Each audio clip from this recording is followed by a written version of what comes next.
Before we begin, viewer discretion is strongly advised. The following is for educational and entertainment purposes only. This is the verbatim federal courtroom testimony of the Sean Diddy Combs trial, as reported by Inner City Press. No one expected the next witness.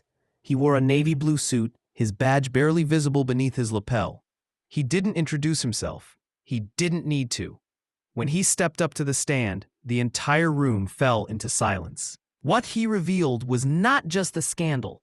It was a map, a system, one that stretched higher than anyone imagined. The man who took the stand didn't need introduction. He was identified only as Special Agent, name redacted.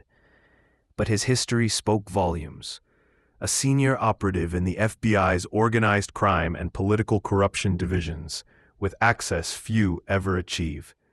He carried no speech, no fanfare, just a black folder, and when he opened it, everything changed. "I've been tracking Mr. Combs for over 20 years, he said flatly.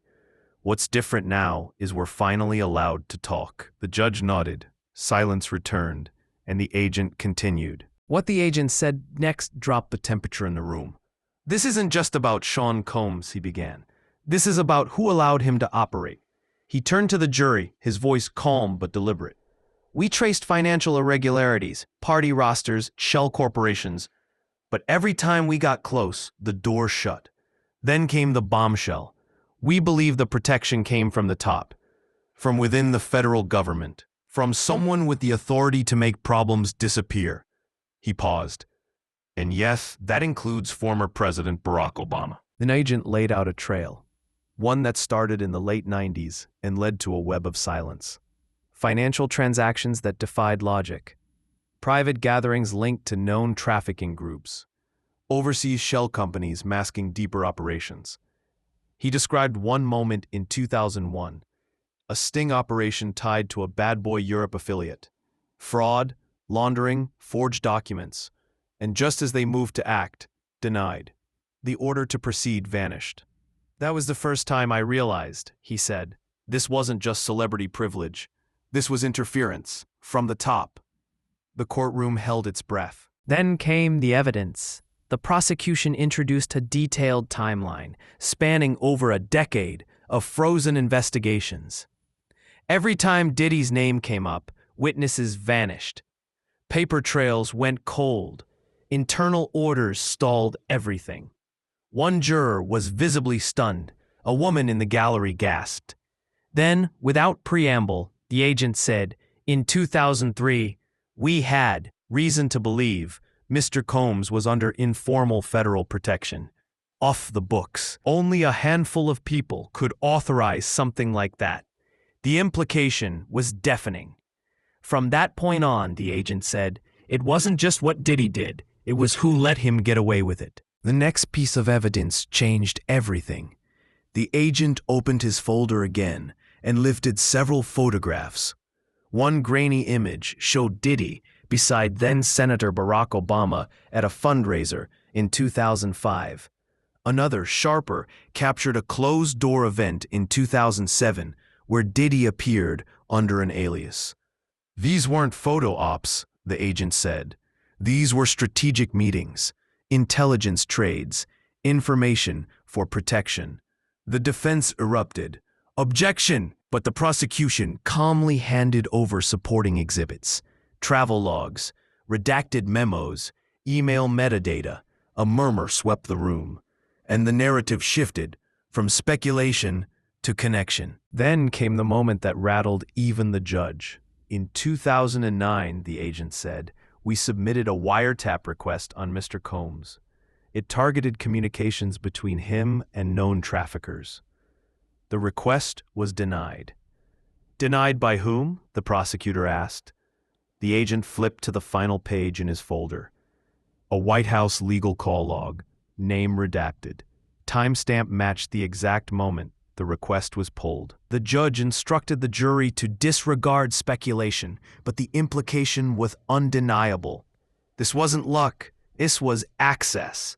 And that access came from the very top. The final exhibit was a transcript, A 2015 phone call between Mr. Combs and a DC lobbying insider.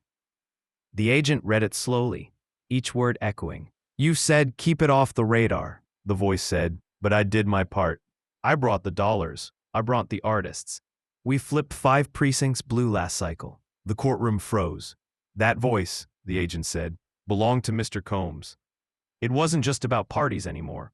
It was about influence, elections, leverage, and every word suggested Diddy wasn't just protected, he was essential. It was called Project Ghost Room. The agent revealed a 94-page dossier, uncovered in a Newark storage facility in 2022. It included surveillance photos, transcripts, notes labeled leverage and verify use. This wasn't about throwing parties, he said. It was about control. The archive held names from the music industry, politics, intelligence. Black and white photos showed high-profile figures in compromising situations, accompanied by notes, dates, keywords. It was an insurance policy, the agent said, used when artists resisted or favors were needed. One juror dropped their pen. The courtroom felt colder now. Then the agent opened a new folder marked Confidential Witness Files Declined. "These are the people who never made it to the stand," he said. At least 26 individuals gave sworn statements but refused to testify. He read excerpts. A choreographer drugged at an after-party. A model flown to Miami and locked in a silent room. A 17-year-old who thought it was mentorship. "They don't have platforms," the agent said, but their fear kept this machine running. He held up a redacted list. Locations, dates, match after match. "These aren't rumors," he said. "They're confirmed victims." The final testimony shook the courtroom to its core. A transcript of a 2015 phone call. Diddy's voice, clear, recorded. "You said keep it quiet.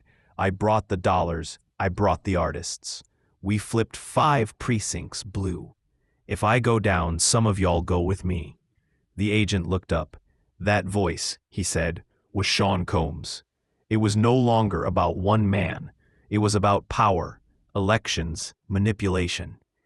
Diddy wasn't just buying silence, the agent finished. He was buying relevance, and the price was your vote. The courtroom fell into stunned stillness. No one moved. No one breathed.